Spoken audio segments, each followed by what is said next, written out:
And welcome back to my blog, The Power of Concentration by Theron Q. Dumont, part 13. So we've got the end of lesson 5, how concentrated thought links all humanity together, and then the beginning of lesson 6.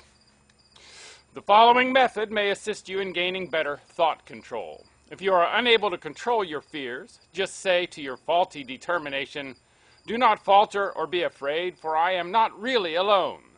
I am surrounded by invisible forces that will assist me to remove the unfavorable appearances." Soon you will have more courage.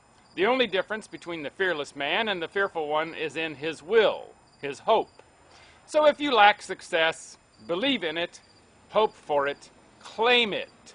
You can use the same method to brace up your thoughts of desire, aspiration, imagination, expectation, ambition, understanding, trust, and assurance. If you get anxious, angry, discouraged, undecided, or worried, it is because you are not receiving the cooperation of the higher powers of your mind. By your will, you can so organize the powers of the mind that your moods change only as you want them to, instead of as circumstances affect you. I was recently asked if I advised concentrating on what you eat or what you see while walking.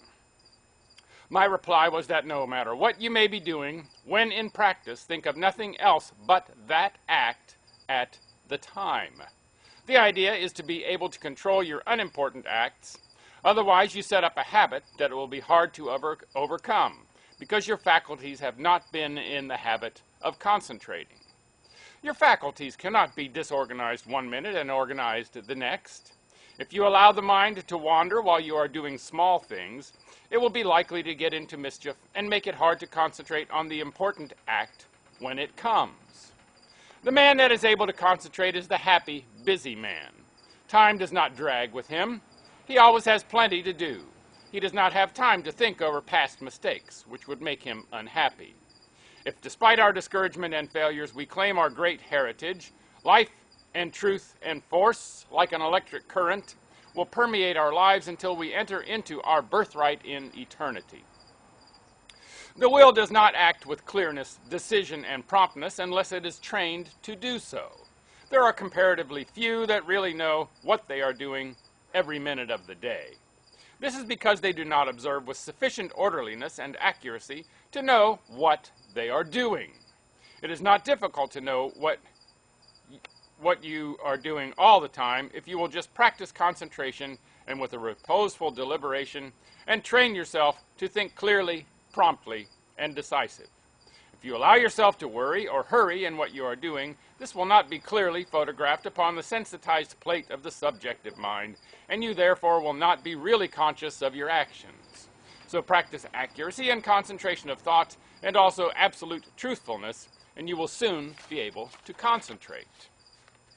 And that's the end of lesson 5. Starting lesson 6, the training of the will to do. The will to do is the greatest power in the world that is concerned with human accomplishment, and no one can in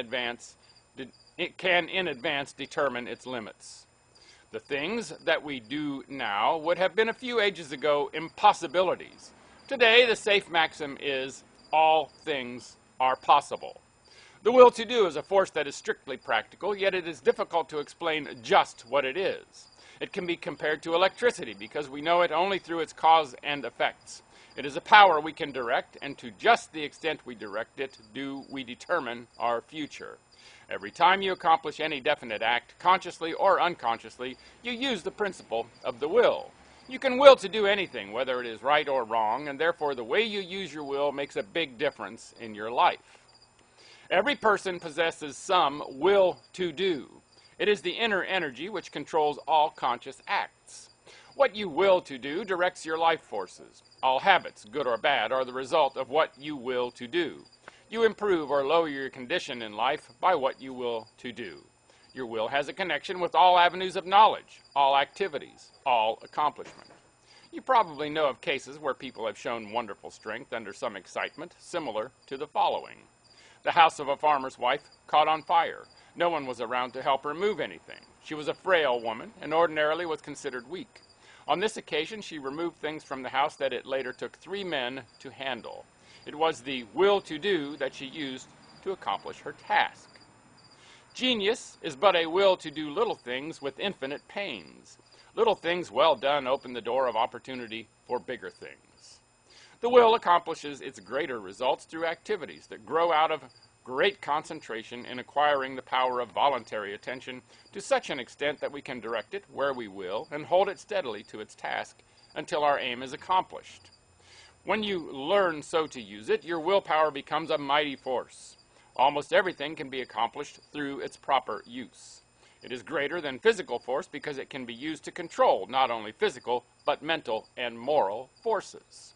There are very few that possess perfectly developed and balanced willpower, but those who do easily crush out their weak qualities.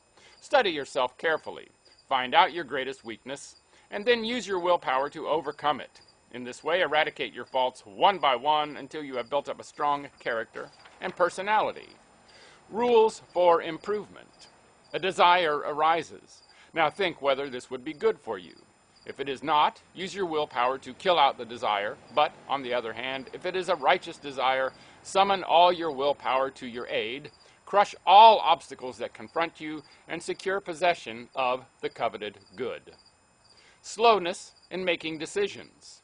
This is a weakness of willpower. You know you should do something, but you delay doing it through lack of decision.